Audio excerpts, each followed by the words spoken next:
Entrepreneurs and their small enterprises are responsible for almost all the economic growth in the United States.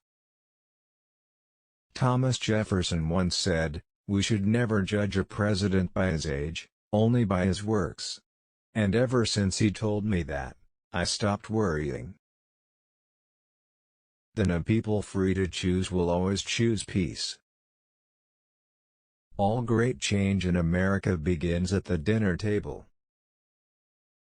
Politics is supposed to be the second oldest profession. I have come to realize that it bears a very close resemblance to the first. I hope we once again have reminded people that man is not free unless government is limited. There's a clear cause and effect here that is as neat and predictable as a law of physics. As government expands, liberty contracts. Government is like a baby. An alimentary canal with a big appetite at one end and no sense of responsibility at the other. The federal government did not create the states created the federal government. Government is not a solution to our problem, government is the problem. Government's view of the economy could be summed up in a few short phrases: if it moves, tax it; if it keeps moving, regulate it; and if it stops moving, subsidizes it. Government's first duty is to protect the people, not run their lives. The most terrifying words in the English language are, "I'm from the government and I'm here to help."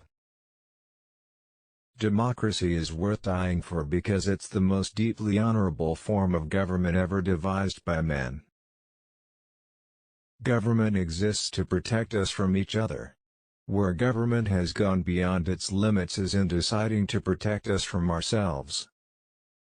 Our natural, inalienable rights are now considered to be a dispensation from government, and freedom has never been so fragile, so close to slipping from our grasp as it is at this moment. All great change in America begins at the dinner table. Life is one grand sweet song, so start the music. America is too great for small dreams. If we ever forget that we're one nation under God, then we will be one nation gone under. I know in my heart that man is good, that what is right will always eventually triumph, and there is the purpose and worth to each and every life.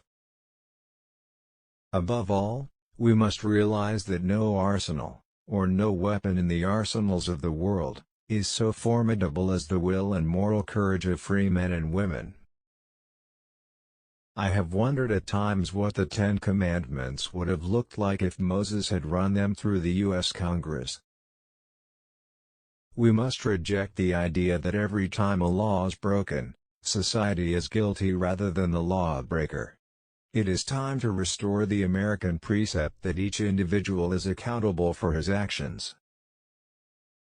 Politics is not a bad profession. If you succeed, there are many rewards. If you disgrace yourself, you can always write a book. Some people spend an entire lifetime wondering if they made a difference in the world.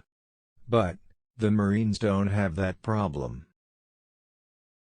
The greatest leader is not necessarily the one who does the greatest things. He is the one that gets the people to do the greatest things. A nation that cannot control its borders is not a nation. Recession is when your neighbor loses his job. Depression is when you lose yours. And recovery is when Jimmy Carter loses his. Freedom prospers when religion is vibrant and the rule of law under God is acknowledged. We will always remember. We will always be proud.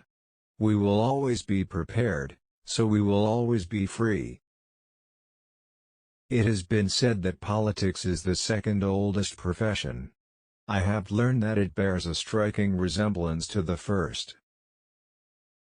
It isn't so much that liberals are ignorant. It's just that they know so many things that aren't so. Live simply, love generously, care deeply, Speak kindly, leave the rest to God. How do you tell a communist?